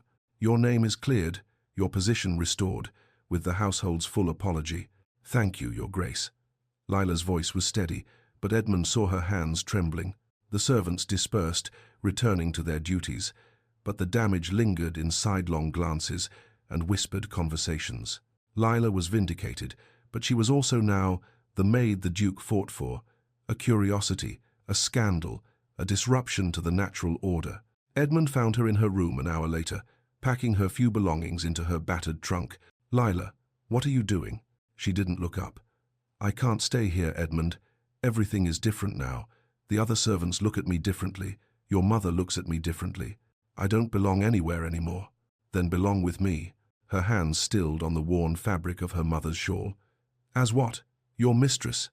That's all society will ever see. Edmund crossed the small room in 2 strides, taking her hands in his. As my wife, if you'll have me. Lila finally looked up, and he saw fear and longing and desperate hope warring in her grey eyes. You're caught up in the moment, the drama, the vindication. But tomorrow, next week, next year, when the reality sets in, and you're introducing me to Parliament members who remember when I scrubbed their boots, I've spent the last month trying to talk myself out of loving you. Edmund interrupted, his voice fierce. "I chose duty. I tried to do the right thing by everyone else's definition. I courted appropriate women. I made plans to propose to someone I didn't love, and I was miserable. The only time I felt truly alive is with you. That's not going to change. What about your tenants, your responsibilities, the alliances? I'm the Duke of Hawthorne. I can make new alliances. I can find other ways to help our people. What I can't do is build a life with someone I don't love, while the woman I do love remains just out of reach." He squeezed her hands gently. "I'm not asking you to save me from duty, Lila. I'm asking you to help me redefine what duty means." Tears spilled down her cheeks. "I'm terrified. So am I. You'll be ostracized. Your mother will be horrified. Society can adjust or be damned." Edmund smiled, wiping away her tears with his thumbs. "I love you. Marry me." Lila laughed through her tears, the sound broken and beautiful. "I love you, and I'm tired of pretending I don't. But Edmund, if we do this when the invitations stop coming, when the tenants whisper, when it gets hard, then we'll face it together." He pulled her close, feeling her melt against him, finally, after so much resistance. "I'm not promising it will be easy. I'm promising it will be worth it." She looked up at him, and in her eyes he saw acceptance, love, and the courage of someone who'd survived far worse than society's disapproval. "Yes," she whispered. "Yes, I'll marry you." Chapter 8. The Public Declaration. The week between Lila's vindication and the summer ball passed in a strange suspension of reality. Edmund courted her properly, walks through the gardens where they'd first talked, afternoons in the library discussing books, meals taken together in the small breakfast room rather than the formal dining hall. He was deliberately, defiantly visible in his affection, as if daring society to object. The Dowager Duchess observed it all with cool politeness. She'd acknowledged her error in judgment regarding Vivienne, but accepting Lila as her future daughter-in-law was another matter entirely. She didn't forbid the courtship, but neither did she bless it. She simply watched, her face an unreadable mask, while Edmund made his choice increasingly clear. The household divided along invisible lines. Old Martha was openly delighted, tears in her eyes whenever she saw Edmund and Lila together. Young Annie had her reading lessons restored and flourished under Lila's attention, but other servants whispered in corners, resentful that one of their own was rising above her station, uncomfortable with the disruption to the natural order. And society was circling like wolves scenting blood. The rumors had spread beyond the estate. Concerned families proposed new candidates, suitable young women who might redirect the Duke's unfortunate infatuation. Letters arrived daily from Edmund's political allies, expressing worry about his judgment. The pressure to reconsider was relentless, suffocating. Through it all, Edmund remained steady. "Let them talk," he told Lila when she expressed concern. "In a week, they'll have something new to gossip about." "They'll have us to gossip about," Lila replied quietly. "Then we'll give them something worth the gossip." Now, standing at the entrance to the ballroom for the summer ball, Lila felt the weight of every eye in the room. She wore a gown Edmund had insisted on sage-green silk that brought out her eyes, simple but elegant. It was the finest thing she'd ever worn, and it felt like a costume, a performance of a role she didn't know how to play. "I don't belong here," she whispered to Edmund as they paused at the threshold. "You belong with me," he replied firmly. "That's all that matters." But as they entered, Lila felt the immediate shift in atmosphere. Conversations faltered, eyes tracked their movement. She was no longer invisible as a servant, but she wasn't accepted as an equal either. She existed in some uncomfortable liminal space, and every person in the room seemed acutely aware of it. Lady Catherine approached first, surprisingly gracious. "Miss Harrington, what a lovely gown. The color suits you beautifully." "Thank you, Lady Catherine." Lila managed a smile, grateful for the kindness. "I hope you'll be very happy," Catherine continued, and seemed to mean it. "Edmund is a good man. He deserves someone who sees him, not just his title." Lady Margaret was more reserved but equally civil. "Miss Harrington, I understand congratulations are in order, though I confess I'm surprised by the Duke's choice." Her tone was analytical rather than cruel. "Still, I suppose there's something to be said for choosing passion over practicality. I wish you both well." But not everyone was so generous. Clusters of noblewomen whispered behind fans, their gazes sharp with disapproval. An elderly duchess turned her back entirely when Edmund tried to make introductions. 2 families left within the first hour, making their displeasure evident. Yet there were others, younger couples mostly, who seemed intrigued by the unconventional romance. A few smiled warmly at Leela, as if her presence represented some kind of hope that love might triumph over duty in their own lives. At the margins of the ballroom, the servants watched with mixed reactions. Some wiped tears, clearly moved. Others stood rigid with disapproval, as if Lila's elevation was a personal betrayal of their shared position. Edmund had planned to propose to Lila privately in the garden, then announce their engagement to the assembled guests. But fate, as always, had other plans. Lady Helena Ashford, Catherine's mother, and a woman of considerable social influence, approached Edmund with a purposeful stride. Beside her was a young woman Lila didn't recognize, golden-haired and exquisitely dressed. "Edmund, my dear boy," Lady Helena's voice carried across the nearby conversations. "I don't believe you've met my youngest daughter, Arabella. She was just presented at court last month." The girl curtsied beautifully, her smile practiced and perfect. Lady Helena continued, her tone kind but firm. "Edmund, you're a good man with a generous heart, but don't throw your life away on a momentary passion. Real love can grow in a proper marriage. I've seen it happen countless times. Arabella would make you an excellent duchess. She's been trained for the role since birth." The surrounding conversations died completely. Every ear in the ballroom strained to hear Edmund's response. This was the moment the easy path laid out before him, endorsed by tradition and society, offering him escape from the scandal of marrying beneath his station. Edmund felt the weight of expectation pressing down like a physical force. He could end this now. Accept Lady Helena's offer, court Arabella, make a suitable match that would please his mother and satisfy society's demands. Everything would go back to normal, the path forward clear and uncomplicated. He looked across the ballroom to where Lila stood near the refreshment table. She'd insisted on serving, unable to completely abandon her identity even in her fine dress. "I haven't forgotten who I am," she'd told him earlier, and he'd seen both pride and fear in her eyes.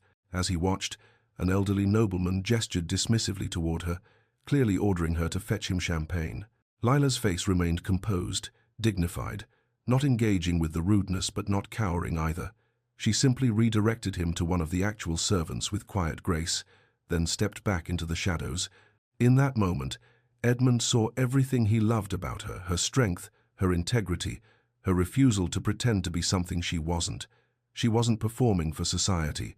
She was simply being herself. And that took more courage than any of these guests would ever know. "Lady Helena," Edmund said, his voice carrying clearly through the silent ballroom, "I appreciate your concern and your kindness, but I'm afraid I must decline." He walked away from the easy path, crossing the ballroom with deliberate steps. Conversations ceased entirely. The orchestra faltered mid-phrase. Every eye followed him as he made his way to Lila. She looked up, startled, as he approached. "Edmund, what are you?" He took her hand, and the ballroom collectively inhaled. "Ladies and gentlemen," Edmund announced, his voice steady and clear, "if I might have your attention." The silence was absolute. Even the servants along the walls stood frozen, watching. "I know you've come tonight expecting an announcement," Edmund continued. "Many of you have been kind enough to suggest suitable matches to remind me of my duties and obligations.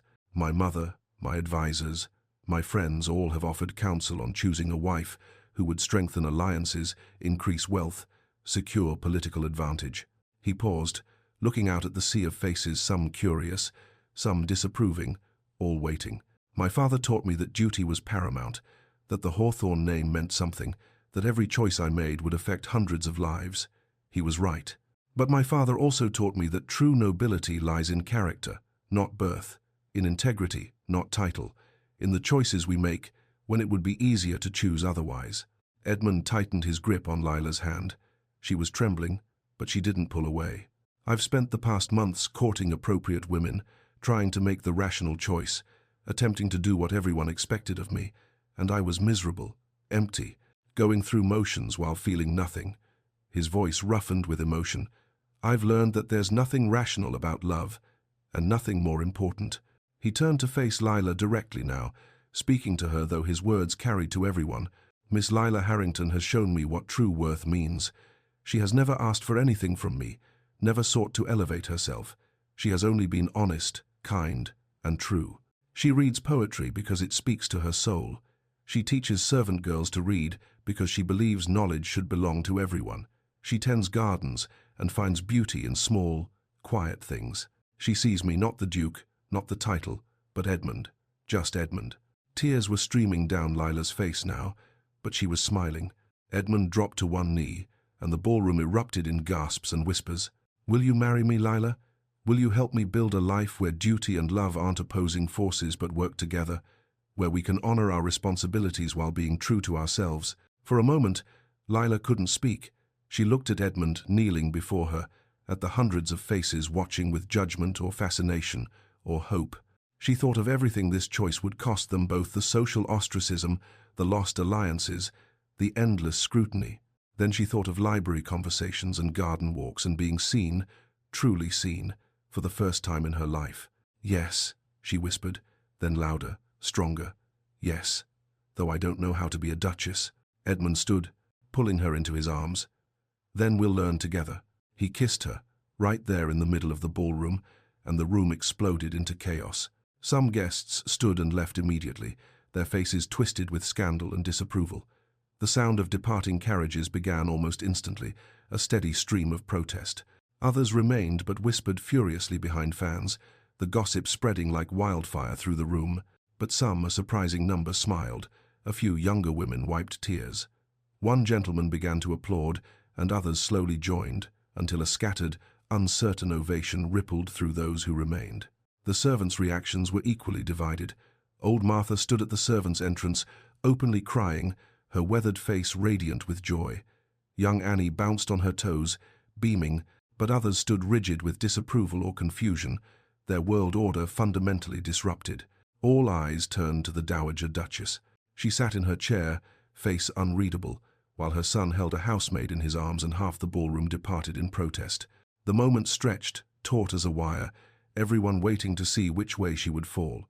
Finally, slowly, the Dowager stood. The room held its collective breath. She looked at Edmund and Lila for a long moment. Then, almost imperceptibly, she nodded once. Not approval, not yet, perhaps not ever fully, but acknowledgement, acceptance of what could not be changed. She didn't approach them. She didn't embrace Lila or offer congratulations. But she didn't leave the ballroom either, and that itself was a statement. Her continued presence gave permission for others to stay, to accept, to move forward. It wasn't the blessing Edmund had hoped for, but it wasn't rejection. It was a beginning. Someone mentioned that Lady Vivian had left for the continent, fleeing the scandal of her own exposure. Her absence was both a relief and a reminder there would always be opposition, always those who saw their love as transgression rather than triumph. But as Edmund and Lila stood together in the center of the ballroom, hands clasped, facing the mixed reactions with equal parts fear and determination, they knew they'd already won the only battle that mattered. They'd chosen each other. Edmund led Lila toward the exit, not fleeing but departing with dignity. As they passed the servants' entrance, Lila looked back one last time. Old Martha stood there, wiping her eyes, her face creased with joy and sorrow and pride. She nodded a blessing, a goodbye to who Lila had been, a welcome to who she was becoming. Lila nodded back, tears blurring her vision. Behind them, the ball continued, diminished, divided, but continuing. Ahead of them stretched uncertainty, challenge, a future that would require them to be braver than they'd ever imagined. But they were facing it together, hand in hand, and that made all the difference. The ballroom doors closed behind them, and Edmund pulled Lila close, pressing his forehead to hers. "No going back now," he whispered. "No going back," she agreed, and stepped forward into their uncertain, terrifying, beautiful future. Chapter 9. A New Beginning. The morning light filtering through the guest chamber windows felt different, somehow softer, more golden, as if the world itself knew this was a day of transformation. Lila sat alone in the room that had been hers for the past 6 weeks, no longer in the servants' quarters but not yet in the family wing. A liminal space, like everything about her existence lately. On the bed lay her wedding dress, ivory silk with delicate lace at the sleeves, beautiful but not ostentatious. She'd chosen simpler elegance over grandeur, unable to quite imagine herself in anything too elaborate. "What am I doing?" the question whispered through her mind. Not for the first time. She was gaining so much love, security, education, opportunities she'd never dreamed possible. the ability to help others, to create change, to build something meaningful beside a man who saw her truly. But she was losing too. The simplicity of her old life, where her place was certain even if it was small, her community among the servants, already fractured by her elevation, the comfort of knowing exactly who she was and where she belonged. Old Martha's words from the night before echoed in her mind. "You'll always be our Lila, child. Just a Lila with a bigger responsibility now." A knock at the door interrupted her thoughts. A young woman entered Marie, the lady's maid Edmund had assigned to help her prepare. The irony wasn't lost on Lila. She knew more about being a lady's maid than how to be attended by one. "Good morning, Miss Harrington," Marie said cheerfully. "Shall we begin with your hair?" Lila had initially insisted on doing it herself, her hands moving through the familiar motions of pinning and arranging, but the elaborate style required for a ducal wedding was beyond her skill, and she'd finally, reluctantly, sat still and let Marie work. It was harder than it should have been, learning to receive care rather than give it, accepting help rather than being the helper. But as Marie's skilled fingers wove her hair into an elegant arrangement, Lila forced herself to breathe, to accept, to begin the long process of learning her new role. The wedding dress slipped over her head like a dream, the silk whispering against her skin. It fit perfectly. Edmund had insisted on the finest dressmaker, had sat through her fittings with patient attention, offering opinions when asked, and silent support when she was overwhelmed. Marie fastened the tiny buttons up her back, and Lila caught her reflection in the mirror. She looked like someone else, someone who belonged in grand ballrooms and formal portraits, someone who could stand beside a duke without seeming absurd. She still didn't quite believe it. In his chambers across the estate, Edmund was having his own moment of doubt. "What if I'm asking too much of her?" he said quietly as Thomas helped him into his formal coat. "What if this life, the scrutiny, the expectations, the cruelty of society, what if it breaks her?" Thomas, who'd served the Hawthorne family for 2 decades and said little but saw everything, paused in his work. "Your Grace, if I may speak plainly, please. You're giving her a choice. That's more than most people get, noble or common. She knows what she's choosing. Trust her to be strong enough to choose it." Edmund nodded, drawing strength from the simple wisdom. Lila was stronger than anyone gave her credit for. She'd survived poverty, loss, cruelty. She could survive this too, and unlike those other trials, she wouldn't face it alone. The ceremony was held in the estate's private chapel, a deliberate choice. Edmund had refused the grand cathedral wedding his mother had suggested, refused the spectacle that would have drawn crowds of curious onlookers. This was intimate, genuine, for them.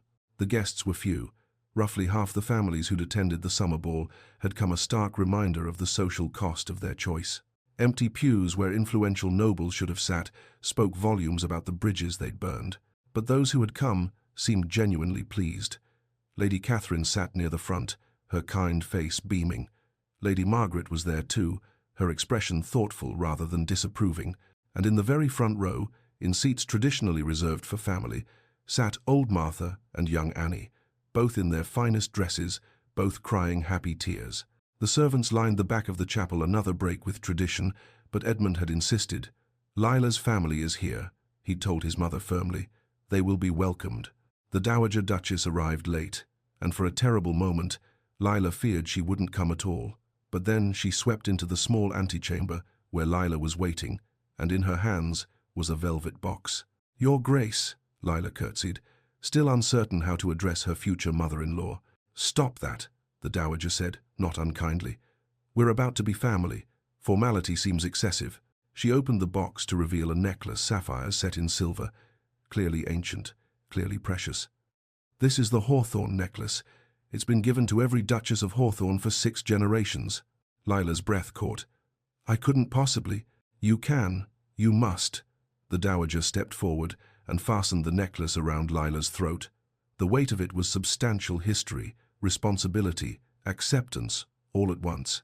"I won't pretend to understand my son's choice, but I see that you love him truly, not for his title or his wealth. That is rare and precious." Tears pricked Lila's eyes. "I'll try to be worthy of the trust he's placed in me. And yours." The Dowager's expression softened in a way Lila had never seen. "You already are. I was simply too blind to see it. My son sees clearly where I was, clouded by tradition." She paused, then added quietly, "Teach me to see clearly too. In time." It wasn't warmth, not yet, but it was genuine, the beginning of actual acceptance, hard-won and all the more meaningful for it. The ceremony itself was simple and profound. Edmund and Lila had written their vows together, sitting late into the night with quill and paper, trying to capture everything they wanted to promise each other. Edmund's voice was steady as he spoke. "I promise to honor you always, to see you truly not as the world sees you, but as you are. I promise to build a life where love matters more than lineage, where we can be partners in all things." Lila's hands trembled as she replied, "I promise to stand beside you as an equal, to grow with you, to help you be the man and duke you wish to be. I promise to never forget where I came from, and to use where I'm going to help others rise." When they kissed, sealing their promises, the chapel erupted in applause, mostly from the servants in the back, their joy unrestrained and genuine. The reception revealed the complicated reality of their new life. Some noble guests attended stiffly, fulfilling social obligation, but making their reservations clear through cold politeness.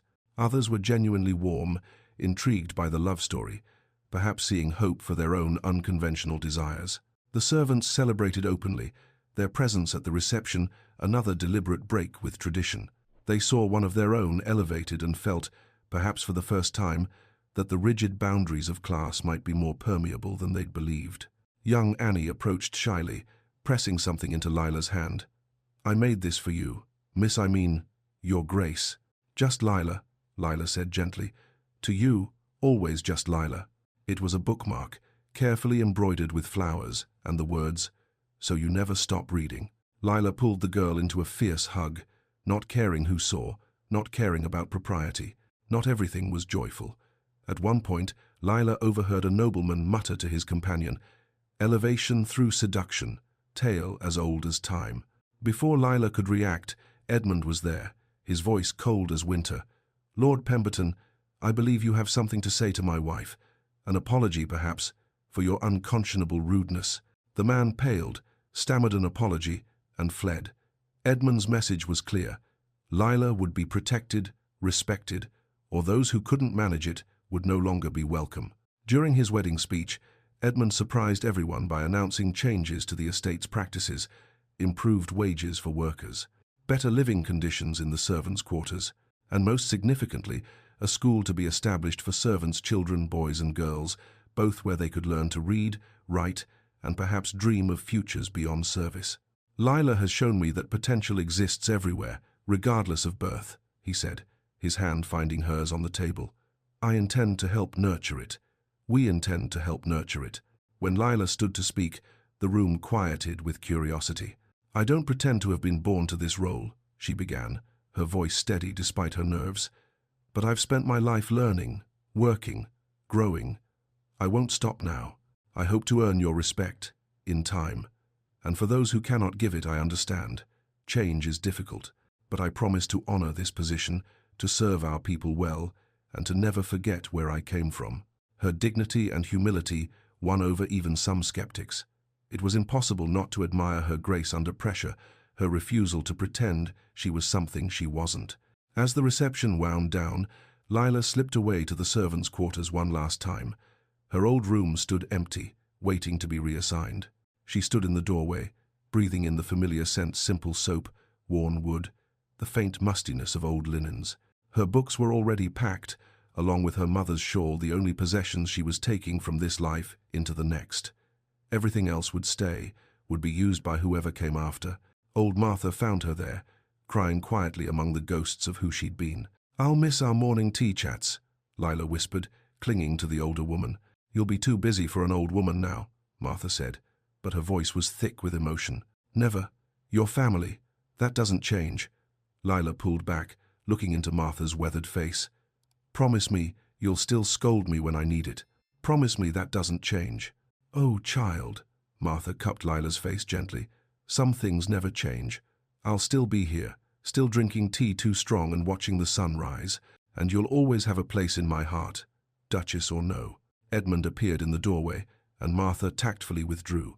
He came to stand beside Lila, looking around the small room that had been her world.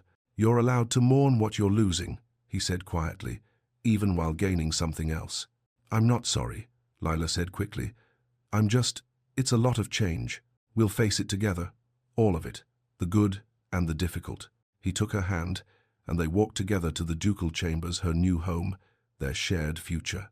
The rooms were vast compared to her old quarters, luxurious beyond anything she'd imagined.